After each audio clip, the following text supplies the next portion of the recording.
Don't have a tripod for your laser level?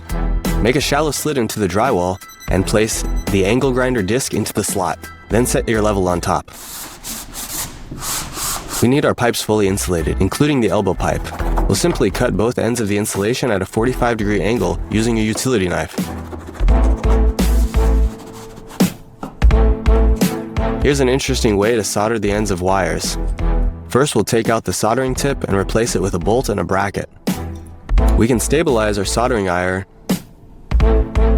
Now we can melt the solder into the bracket and then dip our wires into the solder directly. We can twist wires together nice and evenly by attaching a wooden dowel into a socket bit and then stick the wire into the wooden dowel. Secure the wires with pliers and drill. Cleaning the grout between tiles can be tedious. Here's an easy way to speed up the process. Cut off the head of a brush and drill a screw into its center. Tighten the screw into the chuck, and now the drill can do the scrubbing for us. If your jigsaw blade is dull, we can give it another use. Grind off the teeth with an angle grinder and then sharpen the edge like a knife. Attach it to a jigsaw, and now it can be used to cut cleanly through thick foam boards.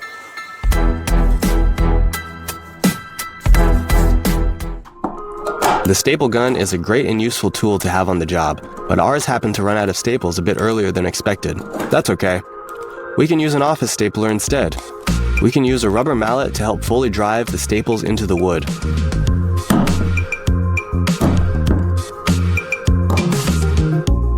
Here's one way you can sharpen your pencil a bit faster, just using the help of a drill.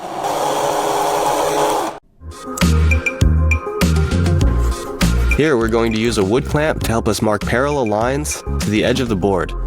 Unscrew the top and use the hole to make your mark. Next up is a DIY torque washer.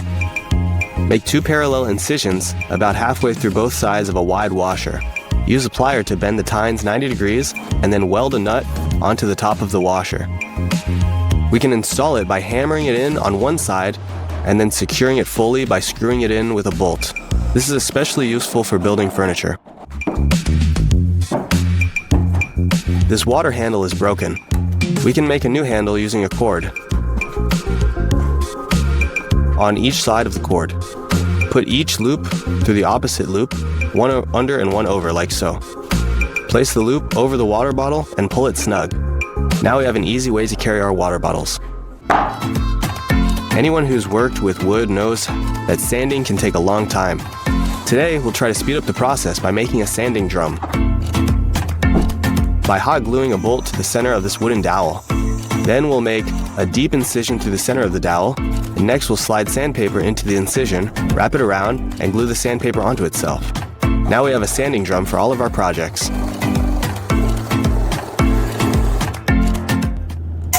Next, we're going to be making a homemade coffee grinder. We'll need 3 snap-off blades, snapped off to the correct size, an extra long bolt, and 4 nuts. Tighten the nuts to the end of the bolt with the blades in between. Make sure it's securely fastened so the blades stay put. Drill a hole into the center of the lid. Twist a nut to the center of the bolt and drop the washer on top of it. Place the lid over the washer and then another washer on top of the lid. Secure the whole thing with the final nut. Tighten the lid to the jar to make sure that the bolts can twist freely without any wobble. All that's left is to fill the jar with coffee beans and attach the bolt to the chuck and drill.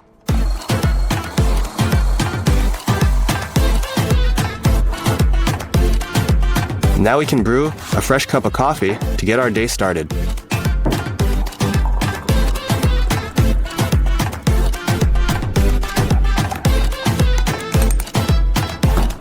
Lastly, we'll be doing a bit of arts and crafts by making a simple decoration.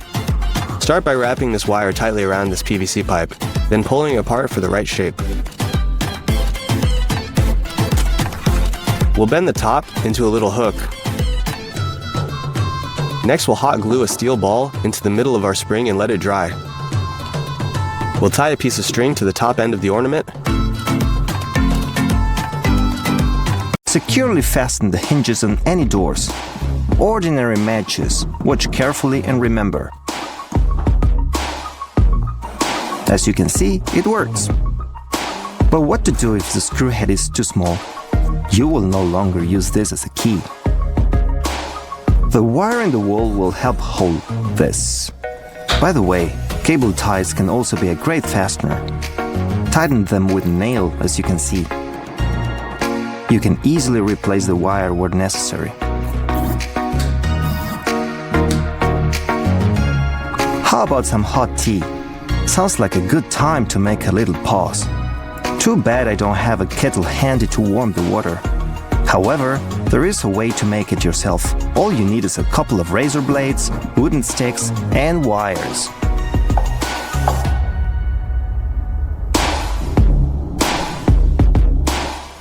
It's time to get back to business. A little trick will help you put a screw into any metal, even the toughest. Not enough cable ties? Just put a few together. Trust me, this will definitely work. There you go.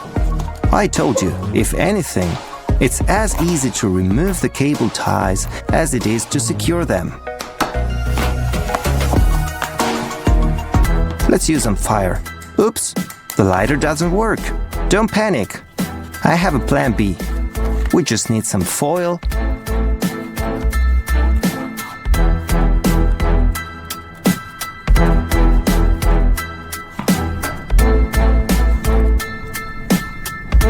Tape it up and bring it to a piece of absorbent cotton. Discharge. Moments like this make you feel like a real Prometheus. But it seems like it's time to come down to earth and do something really useful, like making a clothes rack. Because that's where not only the theater begins, but any decent home. In general, I think in everyday life would definitely come in handy. We take the wood, preferably hardwood. We remove the splinters from the surface. Great! Now you can cut it into small bars. We will number each one, and that should make 10 pieces. And we cut the even numbered ones along the edges at an angle. Let's take a preliminary look at what we have. It's not bad at all. Now let's make holes in strictly marked place. For this is important to make a marking.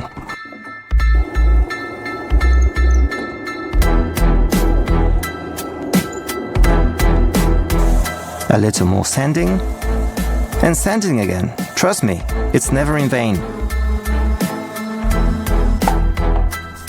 We take varnish and coat each piece on all sides. We leave it to dry. And in the meantime, we take a metal pin, sand it, yes, again, and start assembling our design.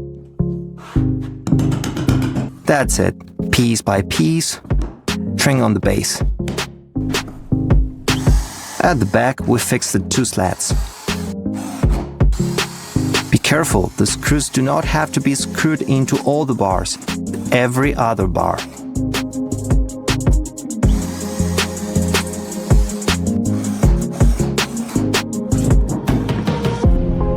We cut all the excess and fix it to the wall.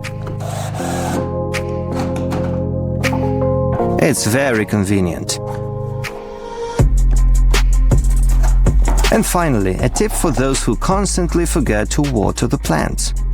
We take an empty plastic bottle, we use a soldering iron, we make holes in the lid and in the bottom. Next, we need half of an ordinary cotton swab. We put it in the lid and twist it. And we attach a few long wooden skewers with duct tape.